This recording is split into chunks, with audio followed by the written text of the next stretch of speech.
All right, Coach, here after a huge double overtime win over Webster, can you just tell me what the message was to the team after a win like this? Honestly, it's just keep fighting. You know, this is our third one we've had in a row. That's really close. We had to battle out possession after possession, and we got it done. And we had to get a stop at the end of regulation. We had to get a stop at the end of overtime, and then there again at the end, you know, and make free throws and get kind of another stop, even though it's four. But our group just is just bought into coming together and getting stops and being really good from the defensive end. We weren't as good on the glass tonight as we wanted to be, and that hurt us quite a bit on the offensive end, or for them on the offensive end and us on the glass and on the defensive side of the ball. But we had a lot of grit, you know, and I told them, you know, we're a group that wants to keep winning those close games, and you know, you got to start somewhere, and there's always things to improve on down the stretch and in those scenarios. But the fact that we've consistently just kept fighting and finding a way shows a lot about this group. I think 8 seconds left. You're down 3. What was the play that you drew up in regulation? Whenever Chandler hit that 3, give Chance the ball, and let him work. Let him break him down, and let a really good player make a good play. Yep. You know, it wasn't a whole lot. It was to get him to space and to let him work. You know, there wasn't a whole lot of time. That's a scenario I didn't want to overcoach the situation. I wanted to give one of our studs the rock and let him go, and he made a great play. He kind of clutched it, and you know, but we do that. We work on that. We work on, you know, a tough basket here and there, and you know, and he's prepared for that moment. So I believed in him, you know, to get us a good look, and if not, we knew what to do next. And he knocked it down, and then it was get a stop. So he made it an exceptional shot, but it was something that we do work on, and that I know he is confident in taking. I think Stovey had 2 points at half, finished with 24-26. Was it an emphasis to get him going in the second half, or did he just kind of find his own shots?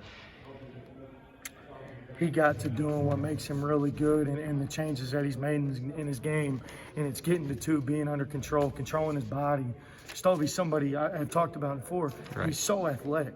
You know what I'm saying? He's got such a great first step. He's so physical, but sometimes he overdoes it. You know what I'm saying? He overplays the scenario. He does just a little bit too much when he doesn't have to. When Stovey keeps the game simple and he plays off 2, he's the best point guard in the league.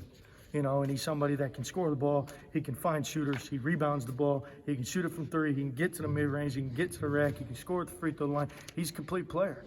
And Stovey, hopefully we keep it more consistent, but he's somebody that when he stays controlled and within himself, and not passive, but when he stays under control with his body and takes the right openings, he's a fantastic player. And that's all he did in the second half, was he played under control. All right, Bryson, I think 14 rebounds, 9 points, 5 assists, 4 steals, and a block. Just talk about, you know, you filled up the stat sheet. Just talk about what he did tonight. He's good, man. He's somebody who, you know, we've talked about him not shooting it well. We keep talking about that. But he's not just a shooter. He's somebody that makes the hustle plays. He's always got his hand in there, causing havoc. He's always getting a tip on the rebounds. He's a guy that he probably has more game where he has close to that many rebounds, but he's somebody, he's just always got a hand on it, and sometimes there are other people that get him. You know, he's always involved. We just kept working, and I was joking around with him today about my celebrations I'm going to do. Because if he's going to be negative when he misses a shot, I'm going to exaggerate. You know, and I was kind of messing with him, and, you know, I just told him he's a great shooter. You know, to keep shooting, to stay low, hold that follow through, and trust within himself. And tonight you saw a little swagger, but he's somebody, like I said, man, at the Fonbon game, he was, I think, 0 for 3 for the game. Yeah. You know, sometimes he just doesn't shoot it a whole lot when you want him to, but he was plus 20 on the floor. He just always makes an impact. And when you have guys like that, and he's a good shooter, so teams chase him and it opens other things up. But he's just a really good player. He's got fantastic feel. He can shoot it. He's a great passer. He's unselfish. And he's just one of our guys that makes us really good. All right. Thanks, Coach.